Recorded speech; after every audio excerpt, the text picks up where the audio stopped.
Human sa kusog galinog nga miigo sa Davao Oriental ni atong Biyernes, pipila ka residente sa Davao City nga nagpuyo sa coastal area, misaka sa bukirong bahin sa syudad tungod sa kahadlok.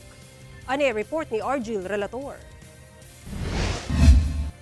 Perting gubaan ni ining kotse sa kilid sa kalsada sa Archaga Street, Davao City.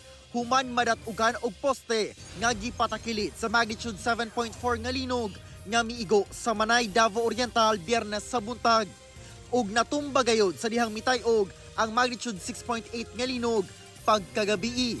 Maayo na lang kay walay na angin sa maong pagkatumba sa poste. Karon na late na paggabi ni balik at sa linog sila. Kung nang dali na sila tumba, kapit din maabot ng pagkatumba gani sila. Gilayong gitanggal sa mga personahe sa Davao Light and Power Company ang natumbang poste. Misaka sa Shrine Hills, Matina, Davao City ang pipila ka magbanay nga nagpuyo duol sa dagat. Dinhi na nila gipili nga temporaryong magtiner sa gabi sa kahadlok sa aftershocks. Mas maayo matud pa nga sa kilid sa kalsada una sila matulog, inay makamata na lang sila nga natumpag na ang ilang balay. Hadlok kay tuma mga bata mo giluoy sa tuwang wadag ko wala problema. Sagot nami basta para safety lang mi kaysa diya nami muhawa og ulahin ang tanan lisod kayo. Ang uban gidala na ang ilang sakyanan sama na lang sa pamilya ni ining PUJ driver. Gipangduyan sulod sa PUJ ang mga bata. Decision di mix anira sa shrine para masipti gyud namong mga anak kay daghan mga bata gud. Labi na mong balay na silalom dagat jud ang ilalom. Hadlok kayo nya layo pag jud sa dalan, dagan pa kag karsada.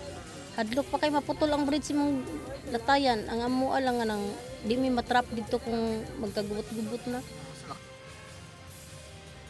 Sa mismong highway una ginapaagi ang mga pedestrian nga manabukay sa Barangay Matina Crossing. Temporaryong wala gipagian ang overpass sa lugar. Ginahulat pa ang structural assessment sa mga otoridad. Sa tala sa Fivox, human ang magnitude 7.4 nga linog sa Manay, Davao Oriental alas 9:43 sa buntag niadtong Biyernes. Nasigundahan kini og magnitude 6.8 nga linog sa susamang epicenter alas 7:12 sa gabi. Sumala sa Fivox, gitawag kining doublet earthquake o duha ka linog nga nahitabo ikaduha sa usa ka lugar sa duol lang nga oras ug magnitude. Kauban si Jojo Solarte sa kamera. Ako si Argil Relator. 1 Mindanao.